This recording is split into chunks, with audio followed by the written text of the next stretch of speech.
Magandang umaga ka chicken farming. This is JC De Guzman of Alpha Adventure Farms. So may finorward sa akin at ang nabasa ko, mayroon daw silang mga layers. Nangingitlog na. 3 breed daw. Rhode Island Red, Black Australorp, tsaka Decal Brown. Napansin daw nila yung ilan sa mga nangingitlog nila, layers, hindi sa pugad nangingitlog. Tapos patayo kung mangitlog. So may naobserbahan silang parang dalawang abnormalities sa behavior, no? May pugad daw pero hindi sila sa pugad nangingitlog, bumababa sa flooring. Pag nasa flooring naman sila, hindi sila parang nakaupo or nakatalongko. Nakaano sila, patayo kung mangitlog. So ang resulta daw, marami dun sa mga itlog ng mga ganong mga layers nila ang palaging basag. So humihingi ngayon ng advice, anong pwedeng gawin, anong pwedeng obserbahan, anong pwedeng ipakain or ipainom, kung mayroong mga dapat ipakain o ipainom para may correct yung ganong behavior. So eto yan, based sa aking karanasan sa pag-aalaga ng siyam na breed ng manok sa ilang mga nagdaang taon, may mga ganyang cases din ako, pero hindi naman on a significant level, no? Hindi siya alarming, pero ito yung mga ginawa ko to correct that, to rectify yung behavior. Una, kung may pugad naman, obserbahan mo, baka naman yung pwesto ng pugad ay hindi siya doon sa best or optimal position. Halimbawa, no, sige, may pugad, pero ang problema, nakasabit pala yung pugad doon sa area na kung saan may nakatali ring aso. So itong aso na to, no, mayat maya kung tumahol, napubulabog naman yung manok na nakaupo doon sa pugad na malapit doon sa aso na nakatali o doon sa kulungan ng aso. So kung ayaw ng manok ng ganun, talagang aalis naman yan sa pugad. Kahit din naman ng tao, 'di ba? Kung ayaw mo sa lugar na maraming nagvi-video, okay, ipupunta ka talaga sa lugar na papatayo ka ng bahay, doon sa lugar na alam mong hindi pala video kaya mga tao. So, ganun din sa mga manok, no? So obserbahan mo 'yon, baka naman hindi optimal yung posisyon ng mga pugad. Pangalawa, yung bang pinaglugaran mo ng mga pugad ay yun ang pinaka medyo mas madilim na bahagi ng kulungan. Kasi baka naman, may pugad nga naman, pero yun palagi ang nasisinagan ng araw. Doon palagi ang tinatamaan ng sinag ng araw, mapa sunrise or sunset pa. Ipwesto mo yung pugad doon sa, kung maaari, hindi naiinitan ng sinag ng araw, no? Lalo pat kung may itlog dyan. Yung mga itlog niyan, kung di mo na harvest ng maaga, baka mabilad pa, no? So that's number 1. Check the position ng mga nest boxes. Now, ibang usapan naman kung walang pugad. Talaga namang mangingitlog sa flooring yan. Walang pugad, wala siyang pangingitlogan.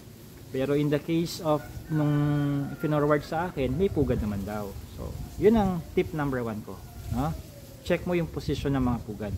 Pangalawa, check for potential health issues. Baka naman may problema sa kalusugan yung inahin na yan. Check mo yung puwitan. Palagi bang basa? Parang may sipon na nagkadikit-dikit yung balahibo. Baka naman yan ay isang kaso na ng vent glit, na kung saan yan ay sanhi ng protozoan or bacterial infection. So meron akong separadong video na para dyan sa vent glit na yan, panoorin mo na lang. May search box ang YouTube channel na to, i-type mo doon vent glit, G-L-E-E-T, yung vent, V-E-N-T, vent glit. Lalabas naman yung video na yan doon, panoorin mo yon. Okay, so other health issues, baka naman may cyst, may sugat, check mo. Kaya may mga parasites sa puwitan, may mga kuto, hindi mo namamalayan, makuto na pala yung mga manok mo. So irritable sila, so aalis sila doon sa, kaya baka yung mismong pugad makuto nga, maraming lisa, so nai-irritate sila doon, aalis sila doon. So kailangan mong i-check, no? Take a closer look. Huwag ka lang gumawa ng decision base doon sa nakikita mo 10 meters away from the chicken, no? Not even 1 meter away. Hawakan mo manok, tingnan mo yung pugad, no? Tingnan mo yung loob, hindi lang yung labas ng pugad. Kung mayroong sa pinyan ng dayami, iangat mo. Baka naman marami nga namang kuto yan, no? Ako, nakablock ako palagi, no? Alam na alam mo kung makuto ang manok o yung area, no? Pag hinawakan mo manok, syempre ano yan, yung pakpak niya, no? Mamaya lang makikita mo sa t-shirt mo may mga parang balabalakubak na gumagalaw sa mukha mo, parang may gumagalaw pero parang pag tinignan mo sa salamin parang wala naman. Mga kuto yon, parasites, no? So check mo yon, no? Yung mga potential health issues or parasitic issues dun sa area. So 2 tips na yan. So ikatlong tip, check mo baka naman kaya palabasag yung mga itlog ay dahil mayroong calcium deficiency. Huwag kakalimutan na ang shell ng itlog ay made up of 90% calcium. So kung may calcium deficiency yan, asahan mo kahit na siguro doon siya sa pugad ng itlog, kung nakatayo pa rin siyang ganun tapos manipis ang balat ng shell, baka mababasag rin, especially kung merong mga itlog doon, no? Magkakaumpugan yan, no? Paglabas sa kanyang vent ng itlog, tatama doon sa mga itlog ng mga nauna sa kanyang mga itlog, mababa ang calcium content ng shell, mababasag pa rin yan kahit siya sa pugad ng itlog. So paano mo naman malalaman kung may deficiency sa calcium ang manok? So yun nga, sa sinyalis na palabasag ang itlog, no? Huwag ka nang magtaka kung may calcium deficiency ang manok mo kung hindi yan kumakain ng laying mash. Kasi kapag nangingitlog ang manok, ang kailangan niyang calcium doon sa kinakain niya ay 3.8 to 4.2%. Ang laying mash or breeder pellet, tinaasan ng calcium content niyan. Yung grower pellets kasi nasa mga ilang percent to? Parang nasa 0.75 to 0.85% lang ang calcium niya, no? Pero kapag laying mash na or breeder pellets, nasa 3.8 to 4.2% on a dry matter basis ang calcium content ng laying mash. Kung nagpapadarak-darak ka lang, dahon-dahon sa paligid, ang problema doon, yes, nabubusog siya, nagkakaroon ng laman ng kanyang butchi, bibilugin siya. Yung problema, yung pagiging mabigat ng manok, hindi naman sinyalis or basihan yun ng sapat ang calcium na nakukuha niya. Problema ulit doon, hindi mo naman alam kung ano yung level ng calcium ng lahat ng mga pinakain mo. Wala ka naman na laboratory dyan para magmala animal nutritionist ka, i-analyze mo yung chemical content ng lahat ng pinapakain mo na DIY. Unlike kung commercial feeds yan, garantisado yung 3.8 to 4.2%. On a dry matter, wala na yung moisture doon. 3.8 to 4.2%. No, isa pa yan, kailangan alam nyo yung mga percentage ng mga nutrients na mga binabanggit ko para kapag nauubusan kayo nung paborito nyong brand na feeds, hindi nyo idedepende sa suggestion ng cashier or ng sales boy, sales lady yung isasuggest nilang alternatibo. Kayo ang magdidikta, no?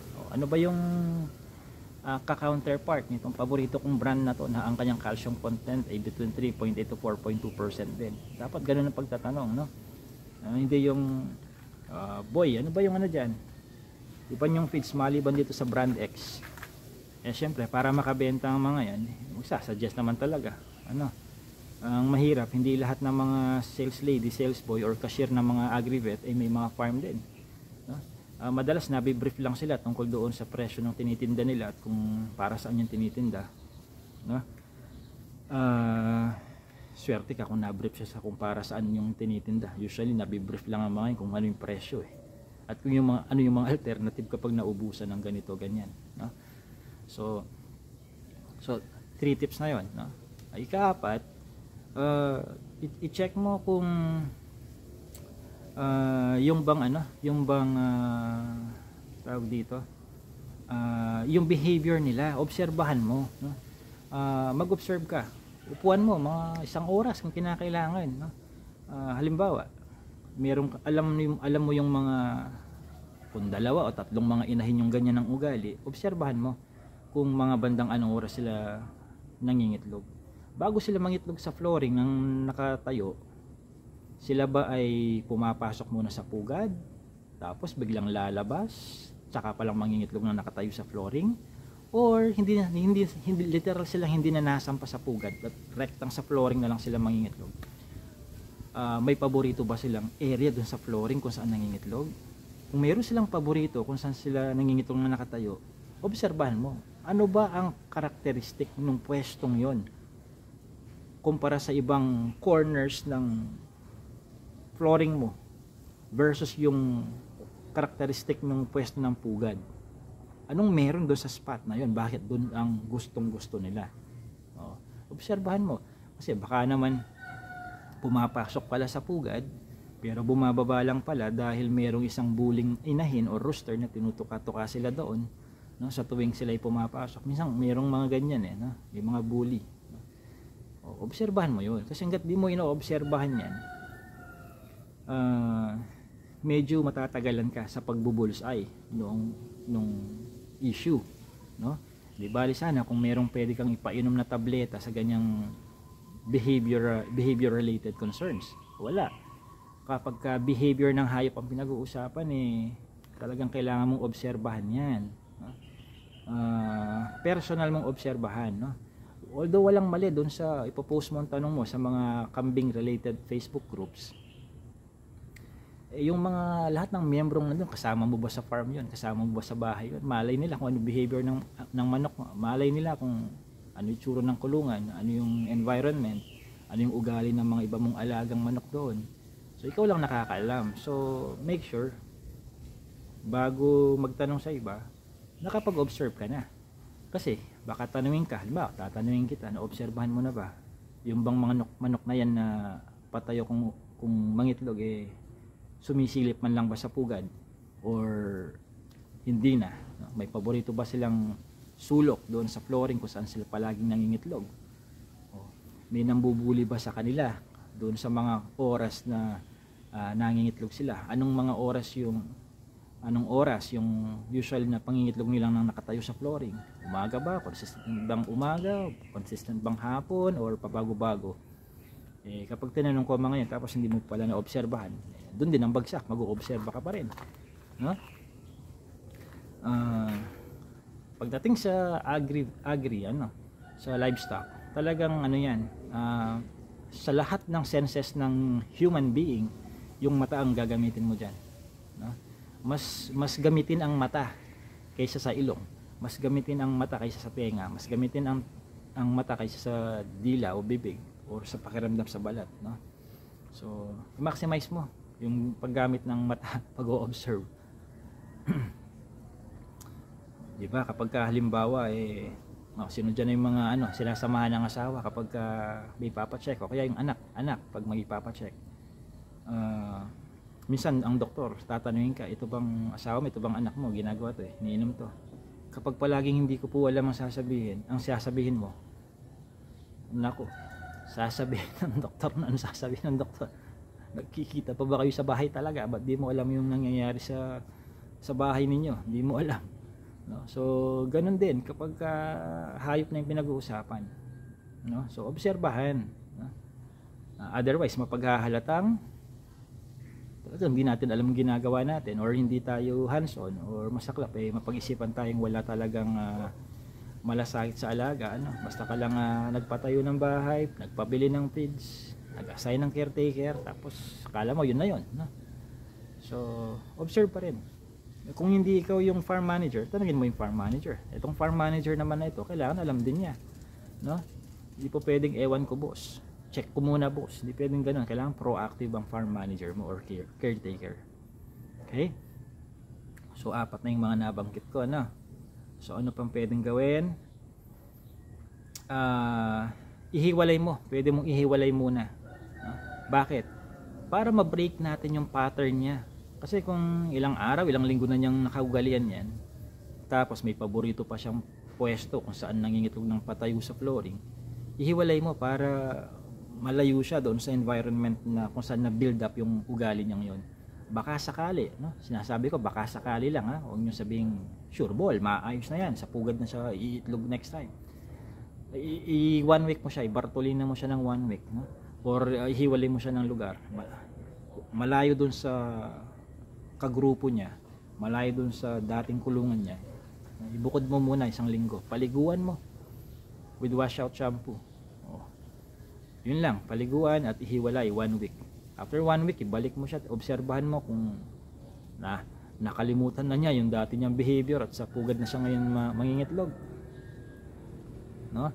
So yun ang mga pwede mong gawin sa ganyang mga sitwasyon na kapag ang layers mo ay hindi sa pugad nangingitlog, sa flooring siya nangingitlog, patayo at laging basag, no? Kung halimbawa, sige, sabihin na natin hindi lahat ng backyard racers may budget para sa laying mash talaga, no? Naiintindihan ko yan. Magkano laying mash ngayon? Tapos ang sweldo mo, sabihin natin ano lang, yung average na swelduhan lang. So syempre, uunahin mo na muna yung sarili mo at pamilya mo kaysa doon sa mahal na feeds ng manok. Naiintindihan ko yan. So anong pwede nyong gawin kung halimbawang natumbok ninyo na may calcium deficiency nga ang manok?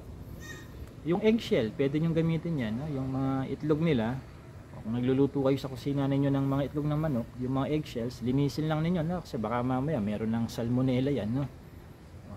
Nire-resolve mo nga yung calcium deficiency pero nililibre mo naman ng salmonella. Naku po, lalala problema doon. Mas matindi yung problema ng salmonella kaysa doon sa calcium deficiency, no?